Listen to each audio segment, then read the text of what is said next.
Yo, Ben here. So you've probably heard of Nest and or Arlo. These are two of the biggest names in the consumer security camera game.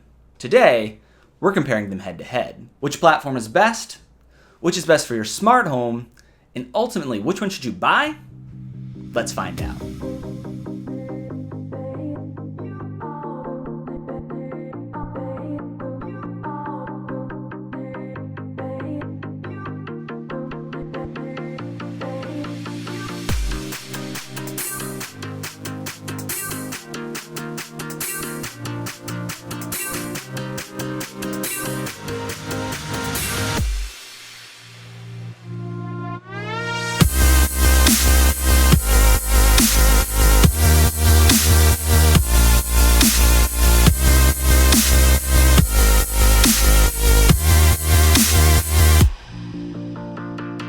Nest has several different cameras. The 1080p Nest indoor camera, the 1080p Nest outdoor camera, and their latest camera, the Nest IQ. The Nest indoor and outdoor cameras are basically identical, except the outdoor camera has a longer cord and an IP65 weatherproof enclosure. Both record in 1080p, have a 130-degree field of view, and retail for about $200. The Nest IQ is a different beast, ringing in at an eye-watering $300. Its claim to fame is its 4K image sensor. However, the video the camera records is still in 1080p. But because the image sensor is 4K, when you're viewing the live stream, you can zoom in up to 4 times and still view the stream at 1080p. One cool way the camera uses this feature is for motion tracking. When the camera detects motion, it'll zoom in on a motion area automatically, so you can get a better view. This is pretty handy if you're monitoring a large room and don't want to see Legos when it's zoomed in on something. However, in real life, this doesn't always work great. Best I can figure, the video that it uploads to the cloud server is only in 1080p. To me, I think it's lame that I can't make the camera record in 4K all the time. I know that's a ton of data to upload, but I mean, come on. Don't give me the tech without the ability to actually use it. Anyway, all of the Nest cameras support 2A audio, night vision, and communicate to a cloud server using Wi-Fi. The Arlo camera system is pretty different. Arlo's claim to fame is that its bread and butter cameras, the Arlo and the newer Arlo Pro, are IP65 rated and totally wireless. They don't even need power. Rather than being Wi-Fi connected, the cameras connect to an internet-connected base station using a proprietary RF protocol. The base station also has a built-in 100 decibel siren, which can be fired on a motion event or manually from the app. Installing these cameras is ridiculously easy. You just stick the magnetic mount up using a screw or double-sided tape, you throw on the camera, and you're off and running. This really lends itself well to outdoor monitoring where running a cable could be a pain. The battery life on the Arlo Pro is phenomenal. In my testing, I only had to charge my camera every month or two, which translates into about 430 30-second video clips per charge. More than enough for keeping an eye on your porch or your backyard. The one downside to the Arlo and Arlo Pro cameras is that they only record in 720p, so the resolution isn't as high as the other cameras. Among other cameras, Arlo also offers an AC-connected 1080p Wi-Fi camera called the Arlo Q for $145. That has a 130-degree field of view, night vision, and 2A audio. This is a direct competitor to the Nest indoor camera, so I added it to the comparison. So enough about the cameras. How does the Nest IQ, Arlo Pro, and Arlo Q stack up? Let's find out. Arlo and Nest detect motion in different ways. The Arlo Pro camera uses a passive infrared motion detector to detect motion. When the sensor detects motion, it turns the camera on and starts sending the stream to the base station. The motion detector has an adjustable sensitivity, but no selectable motion zones.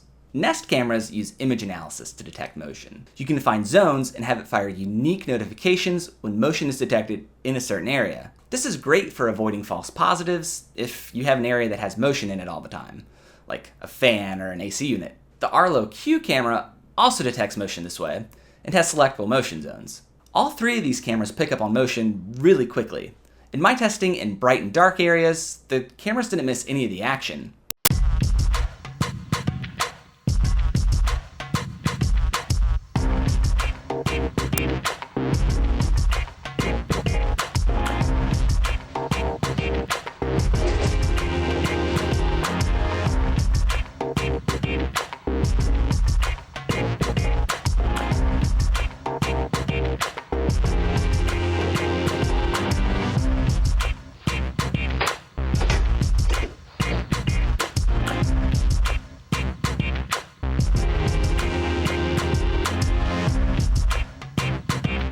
motion detecting and starting a recording stream, all these cameras do great. Now, latency, that's a different story.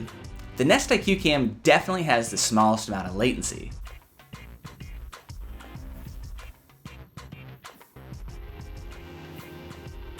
Two-way audio conversations are lagged by about a second. Definitely not a problem to talk to somebody through the camera though. This is a test of two-way audio.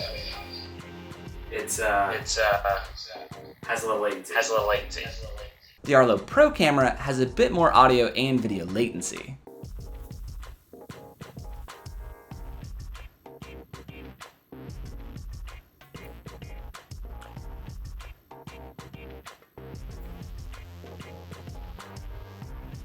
The two-way audio function on the Arlo Pro functions more like a walkie-talkie. You push and hold the button to talk, and then let go to listen. The Nest camera is more like a phone call, where you just initiate it and you talk, and that's it. Audio sent to the Arlo Pro camera is nearly instant. This is a test of the Arlo Pro. That's pretty good. But the returning audio is lagged by about a second or two. Not great for a long conversation, but it's sufficient to get somebody's attention. And surprisingly, the Arlo Q has the most video lag.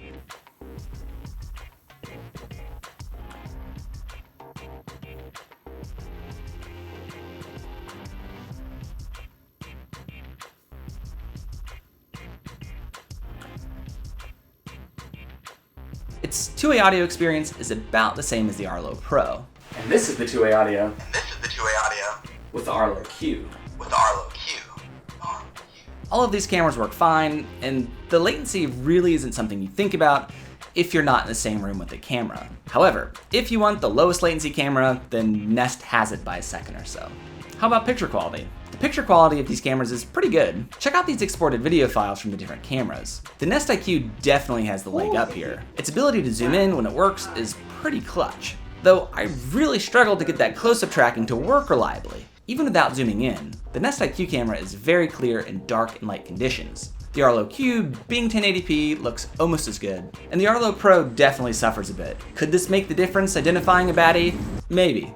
One really important metric to me is how long it takes to pull the video feed. Somebody's at your door and you want to see who it is? I can't be futzing with an app, just show me the stream. The times are all really pretty close, though 10 seconds feels like a long time when somebody's on your porch and you just want to see who it is. Now, how about automation potential? I mean, this is a smart home channel after all, so what can these cameras do? Nest and Arlo both have great APIs. They have bindings in IF that let you fire automation on motion events. Arlo even lets you manually start recording from IF if you wanted to. Both Nest and Arlo support a slew of home automation platforms. These cameras also integrate well with the Amazon Show. Alexa, show me the backdoor camera. Okay, getting the backdoor camera.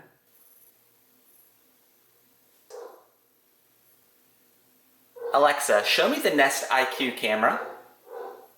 Okay, getting the living room Nest IQ camera.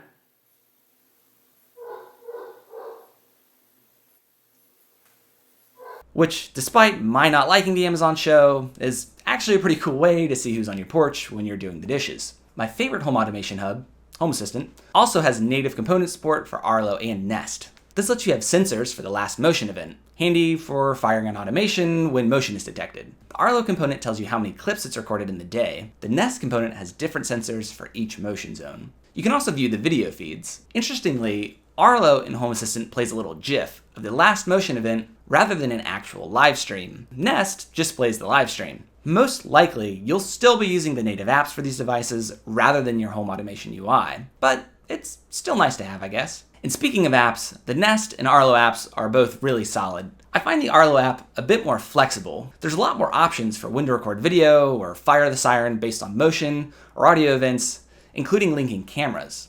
There's also support for geofencing to arm and disarm the cameras. Nest, on the other hand, feels a bit less intuitive. Some of the things like creating a time lapse and zones can really only be done from a web browser. Its continuous video recording, though, is super cool, and it has a neat UI for tracking motion events by zone. It makes it really easy to browse video footage and see if anything's going on. Plus, if you have other Nest products, it's going to keep all of your smart home tech in the same app, which is nice. But really, to make the call here, you have to look at the pricing. Let's start with Nest. The Nest indoor and outdoor cameras will set you back about $170, give or take. The Nest IQ and that beautiful 4K sensor is $285.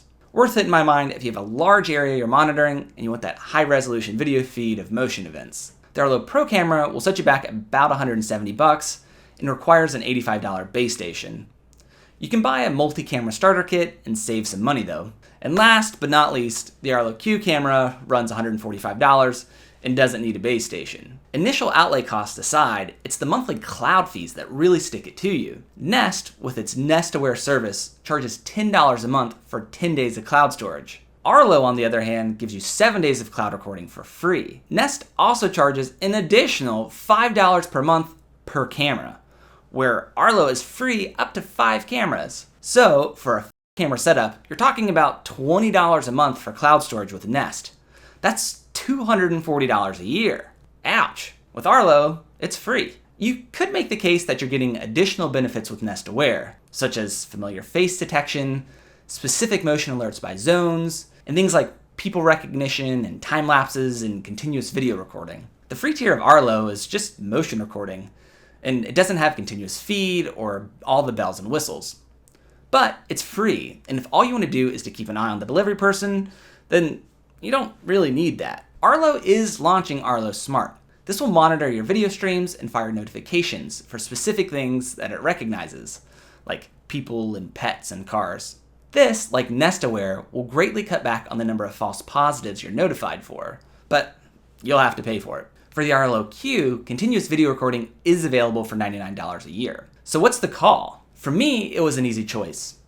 Running wires is really difficult where I wanted to put the cameras, and the Arlo Pro does the job perfectly. The 7 days of free cloud service is more than sufficient for keeping an eye on the house. I do get false positives when a spider puts up a web or the wind blows really hard, but that's okay with me. If you have a door that you want to keep an eye on or something, Arlo Pro is awesome. The battery life is not going to be an issue. For heavy traffic areas though, or if you can see like a part of a road or a flower bed that has lots of motion, things like that, then you're probably going to need some power.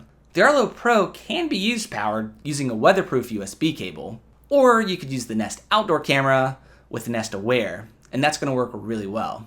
Inside, the Arlo Q camera is great for keeping an eye on things like my dog's crate. I'm sure that the Nest indoor camera would work just as well, but the cloud fees are just too steep to make sure my dog is asleep. The Nest IQ camera is really not that useful to me. I mean, if you had a really large room and you wanted to track motion events with good resolution, I think it's a solid choice, assuming they work out all the motion tracking bugs. Beyond that, I found all of its smart features, like familiar face detection, to be unreliable. You can't use it for cool home automation things, like telling you who's home or who's away, and in general, it just detected me as an unfamiliar person too many times to trust. Anyway, what do you guys think? Is this too much Nest haterade? Let me know in the comments below. If you haven't yet, be sure to hit that subscribe button. There's a lot more coming soon. Until then, happy automating.